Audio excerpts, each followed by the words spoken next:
Bonjour. Nous allons parler d'une spiritualité adulte. Dans la conférence Un monde meilleur est possible, nous avons étudié le fonctionnement de la vie. Et nous avons compris comment ce monde est possible en orientant la société vers l'épanouissement des individus. Cet épanouissement doit se faire sur tous les plans. Tous ces plans qui constituent la nature humaine. Alors, si l'humain a une dimension spirituelle, nous devons la comprendre et la rencontrer. Pour évoluer, l'humain a besoin de comprendre le monde qui l'entoure. Et nous avons vu que nous étions obligés de constater qu'il y a obligatoirement une grande intelligence dans toute cette organisation de l'univers et de la vie. Alors bien sûr, on est amené à se poser cette question. C'est quoi cette grande intelligence? Au lieu de nous éclairer sur ce point, les religions nous ont conditionnés pour voir dans cette intelligence un personnage que nous devons craindre, un personnage juge de tous nos actes et qui nous enverrait au paradis ou en enfer, suivant notre comportement. Si nous sortons de ce conditionnement, et en étudiant la description du personnage faite par les religions, nous voyons beaucoup d'incohérences, et surtout aucune preuve scientifique ou historique de ce qui est avancé.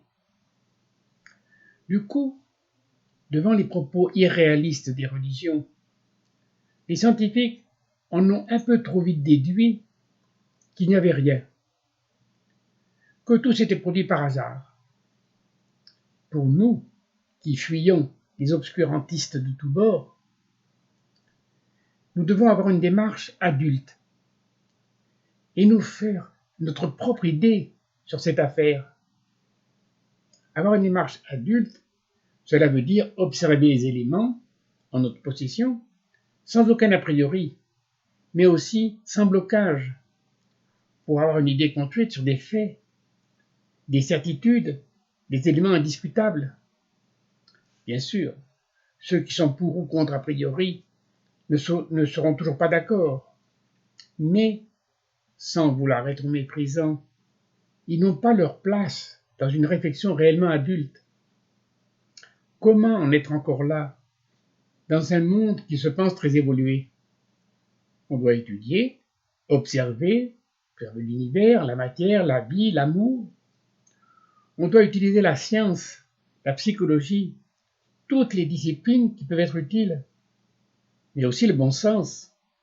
Et alors seulement on s'est fait une idée, mais surtout pas avant. Bien sûr, notre recherche ne peut se baser sur des croyances. Les croyances sont par nature des informations dont nous n'avons aucune preuve. Et dans un monde adulte, nous n'avons aucune raison de croire une chose plutôt qu'une autre. Nous ne devons pas non plus nous baser sur des livres religieux, car l'étude historique nous démontre que les faits décrits dans ces livres sont visiblement romancés, et même parfois inventés de toutes pièces. Cela peut paraître évident, et pourtant, ceux qui veulent prouver l'absence de toute réalité spirituelle se réfèrent toujours, pour les contredire, à des affirmations de la Bible. Soyons raisonnables. L'entité décrite par les religions ne paraît pas du tout cohérente, mais cela ne prouve pas qu'il n'y ait pas autre chose. Nous parlons d'autre chose que nous pouvons rencontrer scientifiquement, dont on peut être sûr. À la fois ce Dieu, à la fois infiniment bon, tout amour, et à la fois juge sévère, en voyant des gens rôtir en enfer jusqu'à la fin des temps, cela ne paraît pas logique. À la fois tout-puissant, et pourtant mis en échec par le diable, un ancien ange déçu, révolté. Comment peut-on encore, à notre époque, croire à des choses aussi infantiles? Il y a beaucoup d'autres affirmations du même genre qu'il est sain de remettre en cause. car elles ne peuvent correspondre à la réalité. Mais cela ne veut pas dire qu'il n'y a pas une force, quelque chose qui soit à l'origine du monde. Il faut bien qu'il y ait une origine. Sortons des approches infantiles, des a priori, des préjugés, et insistons pour bien clarifier notre démarche. Nous ne cherchons pas Dieu, et surtout pas le Dieu dont nous ont parlé les religions. Nous voulons savoir s'il y a quelque chose à l'origine de l'univers et de la vie. Aujourd'hui, c'est une question presque taboue pour certains, ou tout à fait secondaire pour les autres. Pourtant, dans une démarche pour comprendre la vie, il n'est pas possible d'éviter cette question.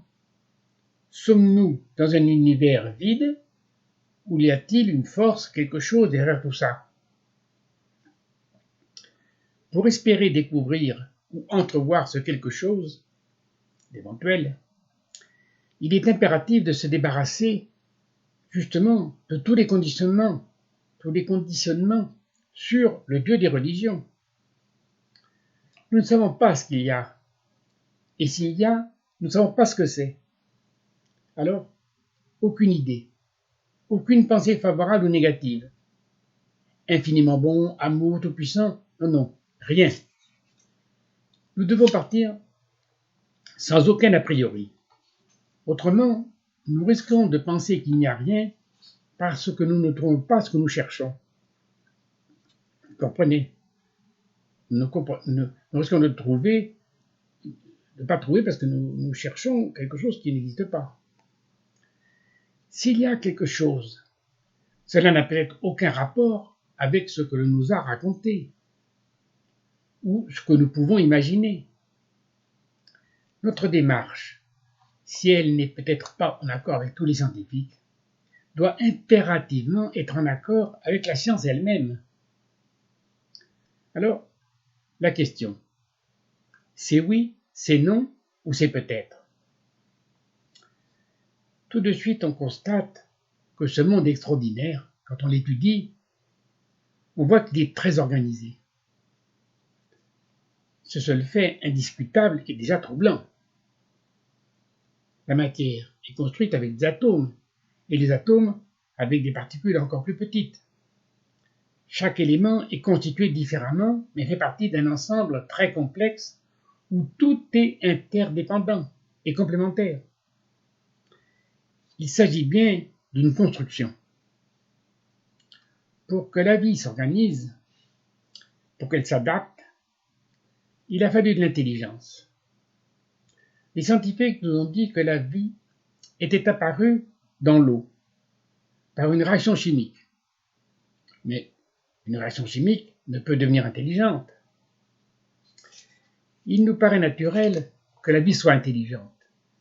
Mais si elle était apparue par une réaction chimique, comment aurait-elle pu avoir un comportement intelligent dès le départ?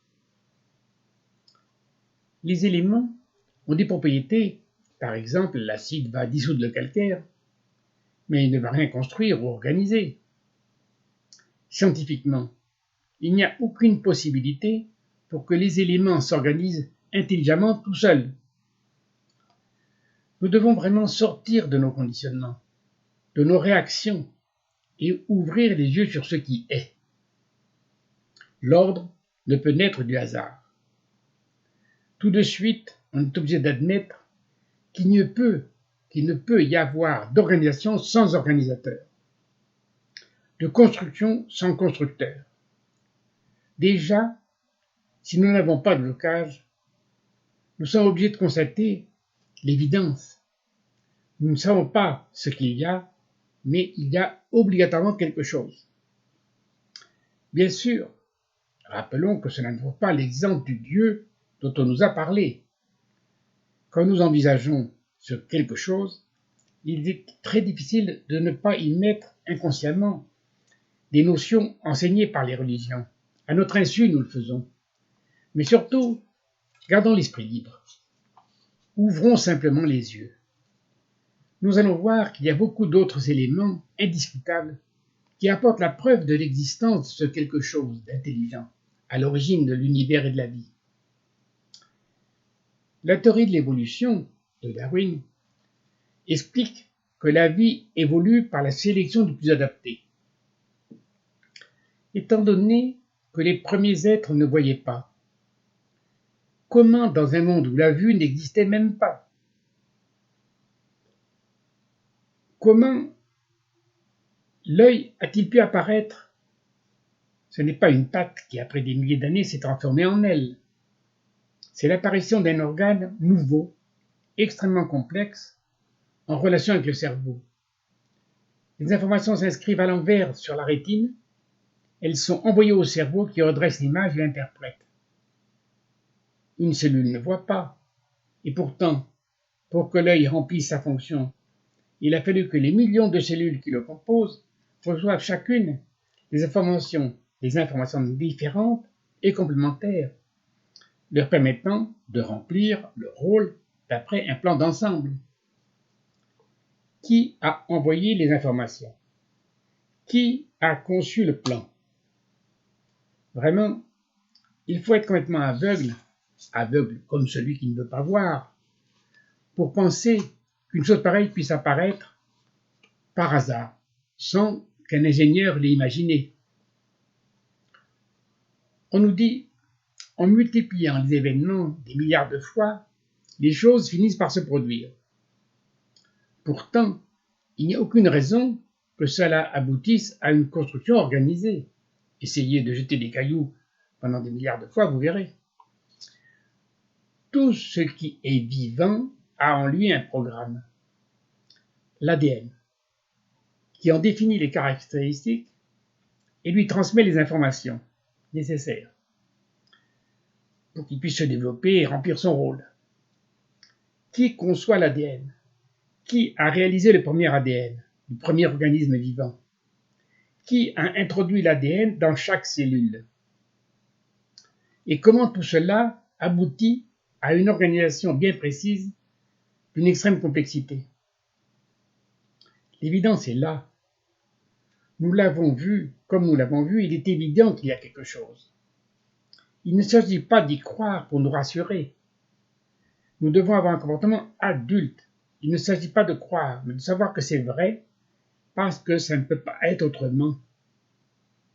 Mais alors, comment se fait-il que de nombreux scientifiques ne l'admettent pas? C'est vrai que c'est bizarre. Pour le comprendre, nous devons revenir en arrière, à une époque où les religions prétendaient apporter les réponses, et où certains scientifiques se sont aperçus que ces réponses étaient souvent irréalistes.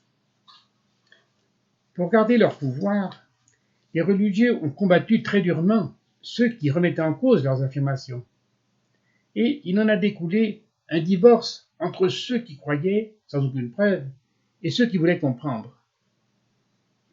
On a beaucoup brûlé, persécuté, excommunié, et par là même créé une opposition entre la soif de comprendre et un Dieu qui serait obscurantiste. Heureux les pauvres d'esprit, le royaume des cieux est à eux.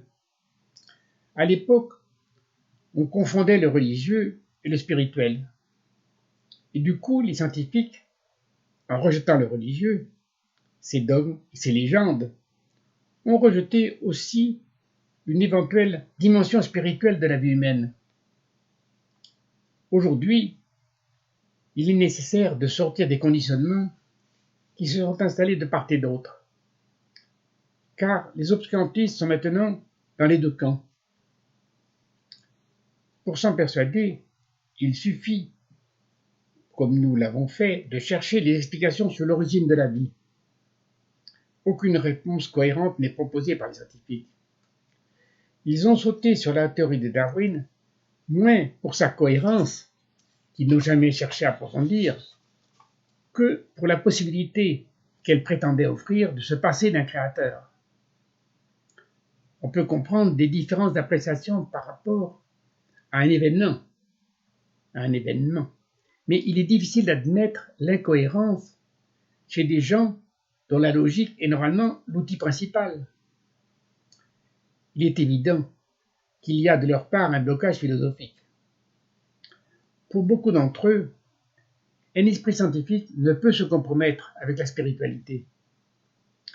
Si nous voulons comprendre, autant il est important de se baser sur des certitudes, sortir des croyances, autant il est tout aussi important de ne refuser aucune évidence.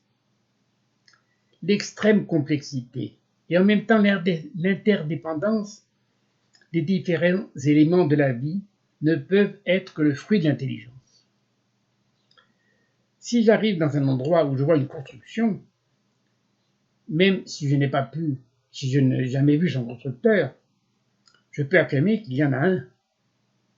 Quand on observe la complexité des organismes vivants, on devrait de la même façon admettre qu'il y a obligatoirement un constructeur.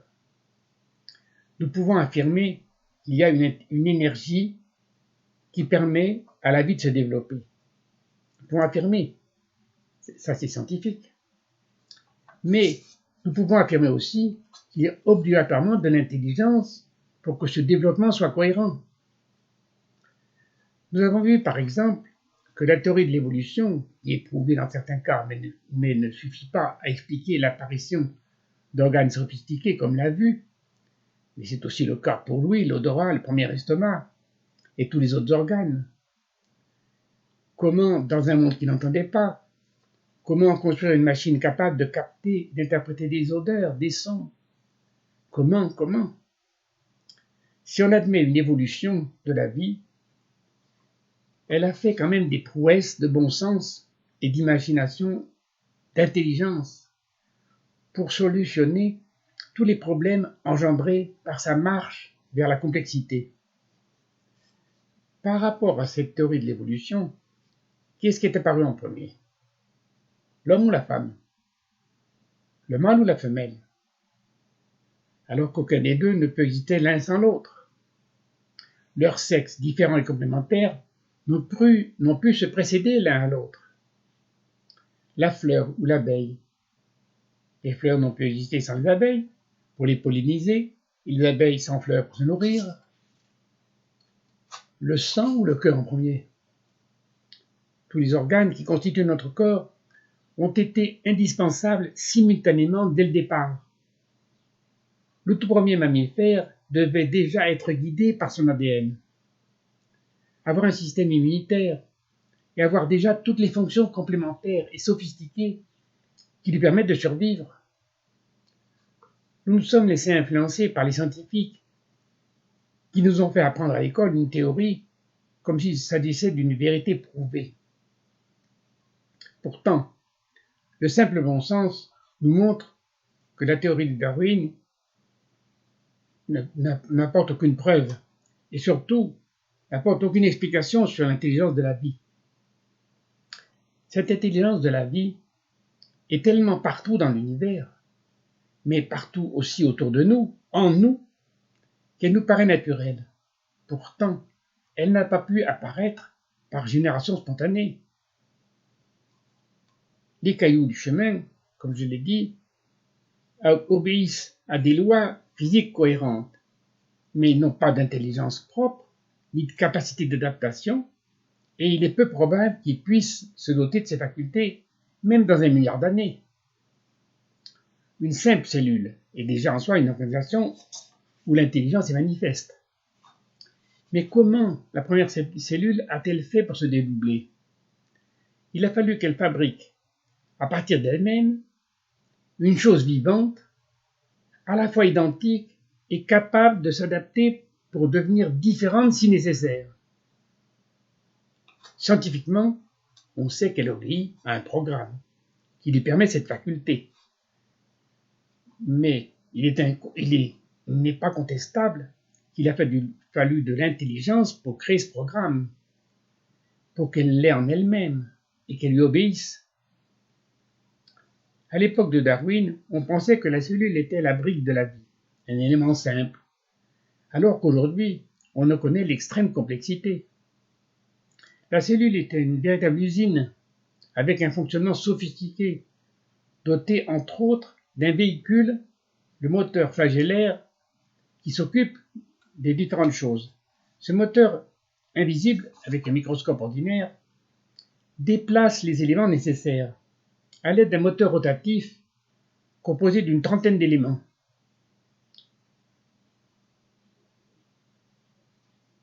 Devant une telle technologie, une véritable honnêteté scientifique nous oblige à admettre qu'il y a bien une intelligence derrière tout ça. Les facultés du cerveau humain sont tellement extraordinaires que nous n'arrivons pas encore à en percer tous les secrets. Mais nous n'avons jamais vu un ordinateur, même le plus simple, qui se construit tout seul. Imaginons la situation. La vie n'existait pas. Il n'y avait donc pas de modèle, théoriquement pas de pensée.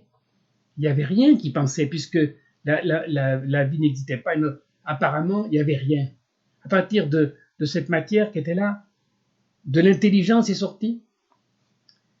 Il est déjà inacceptable scientifiquement que ce qui est puisse apparaître à partir de rien, où la matière a toujours existé, où elle a été créée, mais de là à vouloir nous faire avaler que cette matière qui serait apparue un peu miraculeusement puisse devenir intelligente toute seule, c'est, sans jeu de mots, de la mauvaise foi.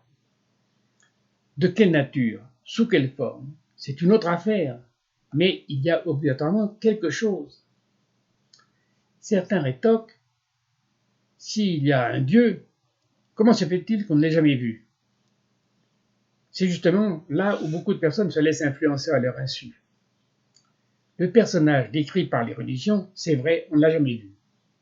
Mais la grande force intelligente, comment peut-on affirmer de l'avoir jamais vue, puisqu'à première vue, nous ne savons pas comment elle est? Cette force n'a pas besoin d'avoir des jambes, des pieds et tout le reste. Cette conception est tellement infantile qu'elle tourne au ridicule. La vérité, c'est que nous ne savons pas comment elle est, cette force. Et à notre niveau de conscience, nous ne pouvons peut-être même pas mettre des mots ou la définir. Pourtant, nous en voyons bien les manifestations. Et il est scientifiquement impossible que toutes ces organisations aussi complexes soient le fruit du hasard. L'énergie de la vie, l'extraordinaire intelligence dans la conception et l'organisation de cette vie, c'est sûr. Si nous n'avons pas de blocage, nous devons nous rendre à l'évidence. Si on observe un beau visage, un corps bien proportionné, si on regarde une biche dans les bois ou son petit faon, il est indéniable que l'harmonie des formes est présente autant que la nécessité. Comment expliquer l'harmonie? En toute objectivité, essayons d'observer de près un iris. Les couleurs, la disposition des différents éléments, ils n'ont pas besoin d'être ainsi. On sent bien que c'est la recherche d'harmonie qui prédomine. Ne restons pas conditionnés par le personnage majestueux assis sur un nuage avec de beaux habits et qui envoie des rayons de lumière. Nous la voyons peut-être, cette force, sans le savoir. C'est quoi cette énergie qui pousse le petit pois à se développer?